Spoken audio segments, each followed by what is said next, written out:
Hi, and welcome to the ADHD Kids Can Thrive podcast, real talk, practical tools, and hopeful stories for parents and educators supporting kids with ADHD. I'm Kate Brownfield, your host and a certified whole person and ADHD parent coach. It's my joy to bring you advocates and experts in ADHD to help you on your own journey. For resources and coaching, visit ADHDkidscanthrive.com. Now, please enjoy this conversation. My guest today is Dr. Kate Lund. She's a clinical psychologist, peak performance coach, best-selling author, and TEDx speaker. She has trained at a number of Harvard-affiliated hospitals. She uses a strength-based approach to boost confidence in school, sports, parenting, and life. Her new book is Step Away: The Keys to Resilient Parenting. I'm really looking forward to talking to Dr. Kate today. It's going to be the Kate Show, Kate Brownfield and Kate Lund. So I'm looking forward to this. Okay, so if you could just start, I'm really curious just a little bit about your background and your journey and kind of how you got to where you are today. Sure, absolutely. Well, Kate, thank you so much for having me. And I love it. Kate and Kate, that's perfect. But yeah, thank you for having me. So I've been a psychologist for 20 plus years, but that really goes back to early on. I really feel like my passion for this work, my drive to become a psychologist started when I was a child. I was 4 when I was diagnosed with this medical condition called hydrocephalus. And that's when the cerebrospinal fluid isn't circulating as it should, and you get really sick. And it was baffling for the doctors and my parents, obviously. But the good news is this condition can be managed with something called a shunt, but that's a surgical procedure. So I was in and out of the hospital a lot as a little kid and, throughout my adolescence. And that really, obviously was hard, but it taught me some really important lessons. It taught me how to understand myself more fully, taught me how to focus on what I could do as opposed to what I couldn't do. And it just helped me in a lot of ways, despite all of the very real challenges associated with it. So I think that foundation in my life is really what drove me to study psychology, get involved with, lots of different volunteer work type things in high school and college. And, that's kind of the foundation and the work I've been doing for 20 years. I'm also a mom. I have 18-year-old twin boys. Congratulations. Yeah, I know. It's crazy. They turned 18 in August, and it's, they're awesome. It's been a journey. We're in a different space right now trying to figure out college, but that's, part of the game. Yeah, part of the journey. Part of the journey. And I'm also a dog lover, and my dog Wally and I'd always wanted to train a therapy dog. And so we got Wally, and he was a puppy and seemed to have this amazing temperament, which he does. And so he's now a certified therapy dog, and we go out to Children's Hospital here in Seattle. Wonderful. And we work there as often as we can. It's to be honest with you, my favorite thing that I do right now. I absolutely love it. That's great. And so are you helping other children who are struggling with their health in the hospital, just like you did? Yeah, exactly. It's amazing. It's a meaningful piece. And we go in and we visit with the kids. We have kind of an assigned group each time we're there, and we go out and we visit with them. And sometimes we'll do like a one-on-one if a child is waiting for a procedure, which is, scary or upsetting for them. And Wally comes in and is a very calming presence. And then sometimes we work with a physical therapist, which is really fun because Wally can serve as motivation for a child to engage, push themselves to the point where they can reach where he's sitting so that they can pet him and stuff like that. Oh, that's amazing. That's amazing work. It's really cool work. And I absolutely, it's very, very meaningful. Yeah. Okay. So you're very busy. Yeah. Woman. And in all of that, you wrote this book about resilient parenting called Step Away. So let's get into it. It's a new book that you just wrote, and you're out advocating and talking about this kind of principle of resilient parenting. So I can understand how you've built your resiliency over your life. I think when it starts when you're a very young person and you're sick, you kind of learn by the force of will how to fight, right? Yeah. Yeah. and overcome, and you've kind of learned those lessons. To you, what does resiliency mean when we look in the scope of parenting? Yeah, so that's a really great question because I'm really looking at resilience here as sort of a lifestyle thing. How can we as parents build in the tools and strategies that are going to create a resilient lifestyle? So we're not looking at resilience as, kind of moving through each challenge as it pops up. It's more like a lifestyle that we're building such that when challenges pop up, because they're inevitably going to Yeah. pop up for all of us all the time, we're able to more easily kind of ride through them like waves. Isn't always going to be possible, obviously, depending on the nature of the challenge.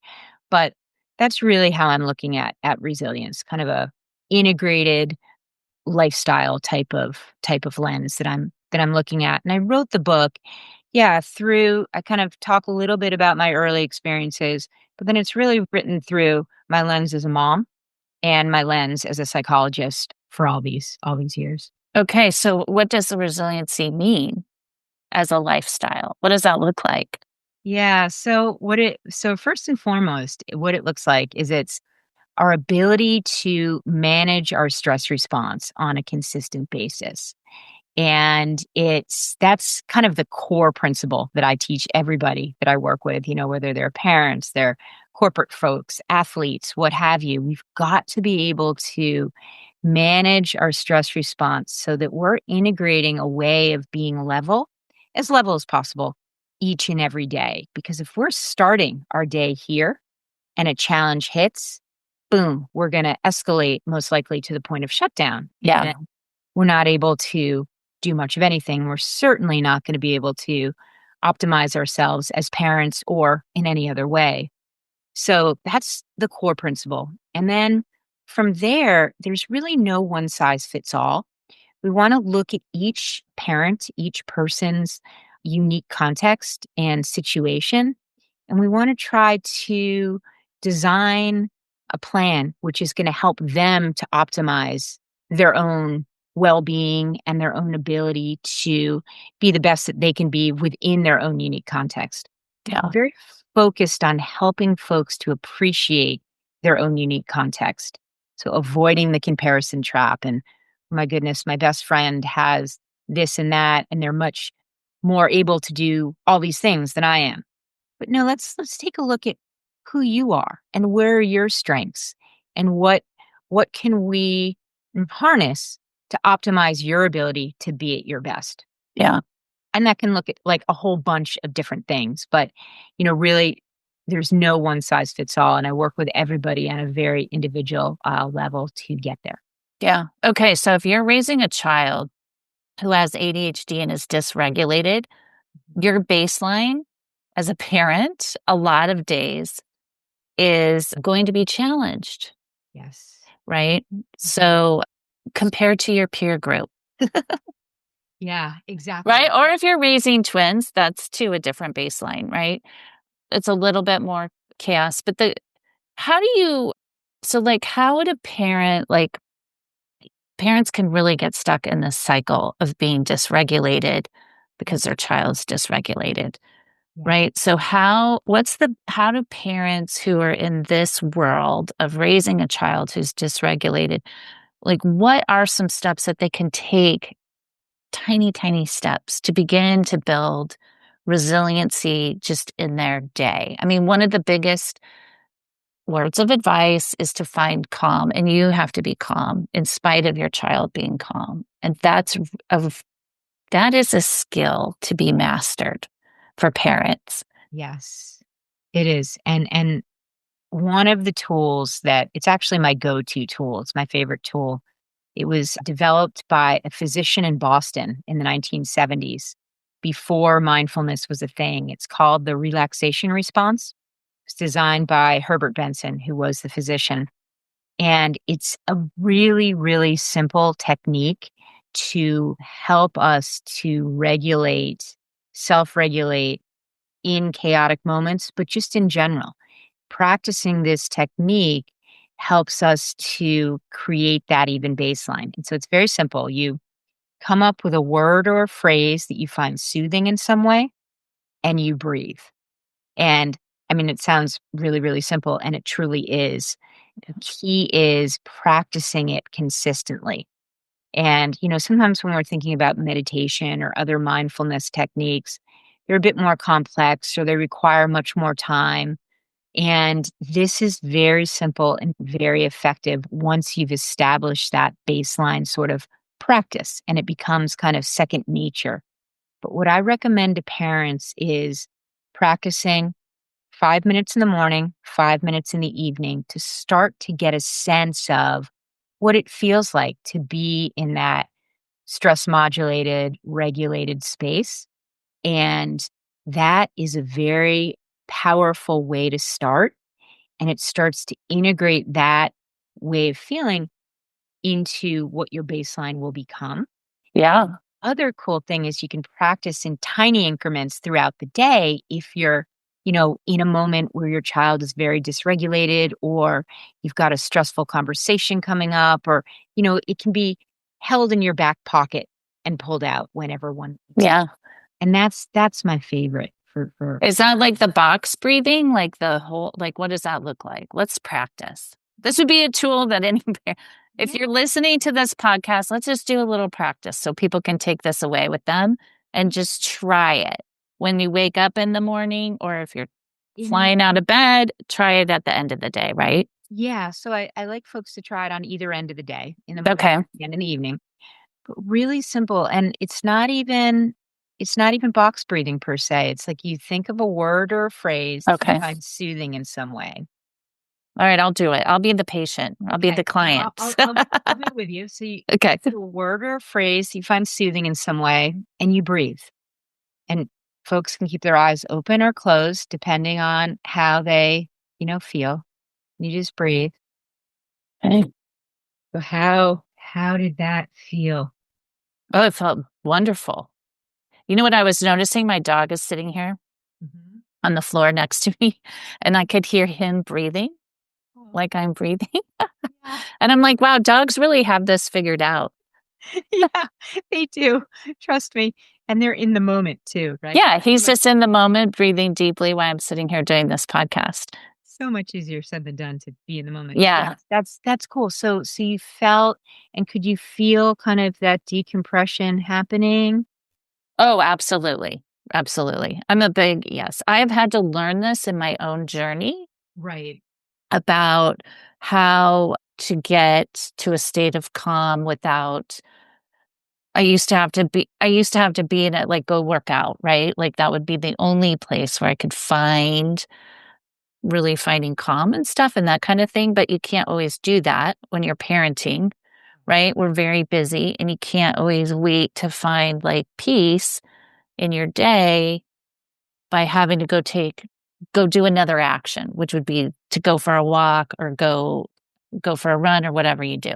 So I have learned, like, this technique is just so lovely. So I hope everybody just took time on this podcast to do that and just try it and just see what kind of how it calms if it calms your nervous system down a little bit.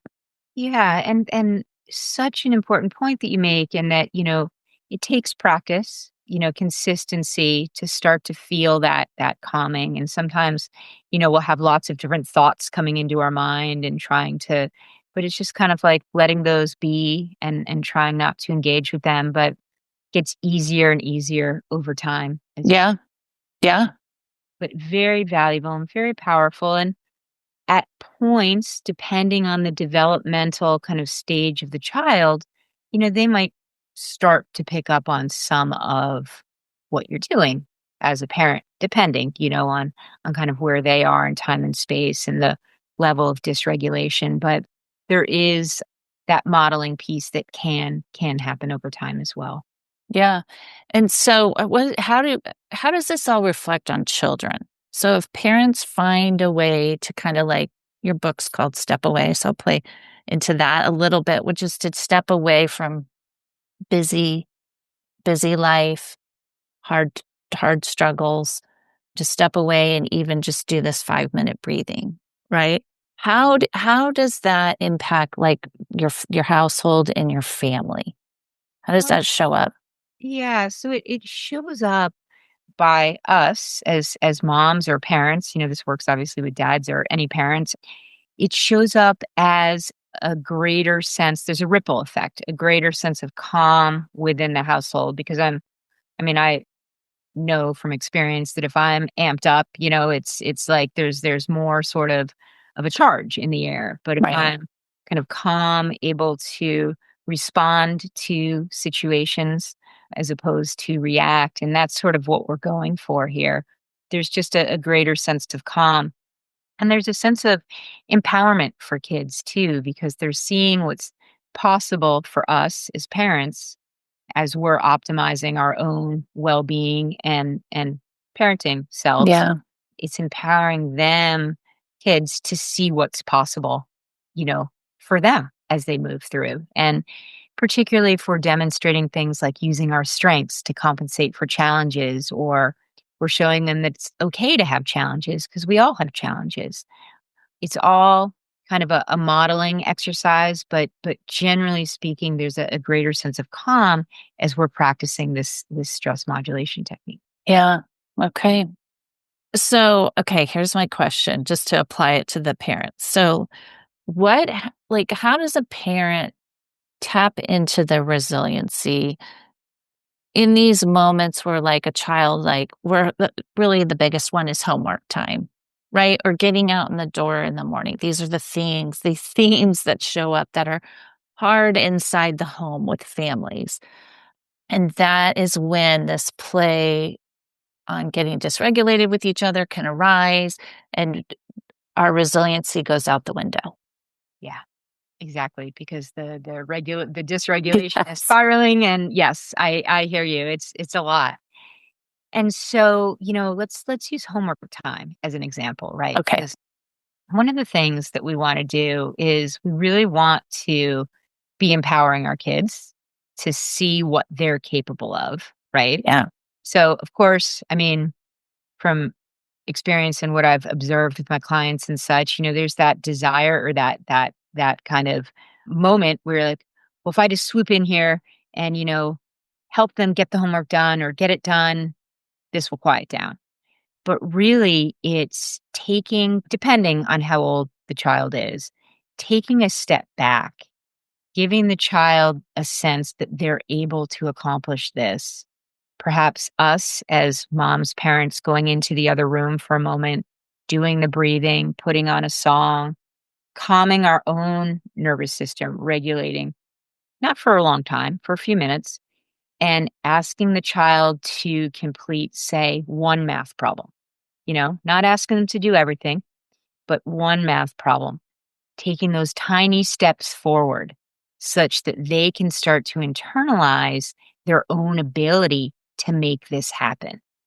Oh, And kind of going back and forth with that same rhythm or routine until the child starts to see that, okay, I can handle this math stuff. These math problems, I can do these. And then they're able to kind of, it's like a gradual snowball effect. They're able to start getting things done. And as they start to feel more confident, the level of dysregulation tends to become a little bit less. It doesn't disappear because of, the ADHD and such and everything else that goes along with that, but there's progress and kids start to believe in themselves, and that helps across the. yeah. Which is the key, right? Which helps them for the rest of their life, to be honest. Yes, Right? Yeah. exactly. Even just tiny steps of being capable. Exactly. And Right. that's really what we're Yeah. trying to foster in our kids as we're practicing these things ourselves. We're trying to help them internalize their own abilities Yeah. and use their strengths to compensate for the things that are hard for them. Yeah. Yeah. Okay. So, what would be a favorite tool that you would leave parents with about beyond breathing to kind of work on their resiliency, to be a little bit more aware of, like, okay, how am I going to build my resiliency as a parent? How am I going to do this how am I going to move out of the chaos and move to more calm as a parent? Like, how do I do that? Yeah. Well, so above and beyond the breathing, my favorite thing to help folks integrate and teach them is this thing called the daily wins exercise. And, in parenting, in life, as humans, we have this tendency to focus on all the things that aren't going so well, or the would have, could have, should haves, and all of that. Yeah. What I like folks to do at the end of each day is to jot down 3 to 5 things that went well so that they can see, like, oh, gosh, I came, through dinner and I thought this was a horrible day, but now I'm going to sit down and I'm going to really think through things. And what are 3 to 5 things that went well? And writing those down consistently creates a record, of, oh, wow, there are good things that are happening. There are things that, I'm accomplishing as a parent and, in the rest of my life. And that is a very powerful exercise because our hope is that it helps move the needle to a more positive space. Yeah. But at the very least, it'll move the needle to a neutral space so that we're not stuck in the would have, could have, should have, all the negative stuff. And that is very powerful in building our belief in ourselves, in our possibility, and also for our kids. It's something that we can do with them or we can encourage them to do on their own as they get older. Very, very powerful. Yeah, that's a great one. I think that's a great one to do with your kids too, because they could participate in that at a very young age Absolutely. to reflect on kind of, wow, what went right today? Absolutely. And that idea of reflecting and building a sense of awareness of who we are and how we're going to be able to flourish within our own unique context is so important. Yeah. Yeah. That's great, Kate.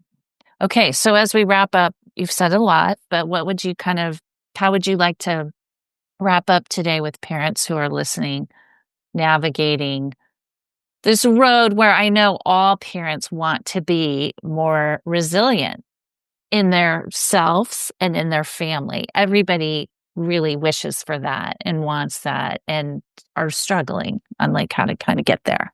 Yeah, 100%. And so, what I would really encourage folks to do is really, as best they can, focus on the possibilities on the other side of the challenges for both Yeah. themselves as parents and for their kids. And also to really appreciate their own unique context despite the challenges.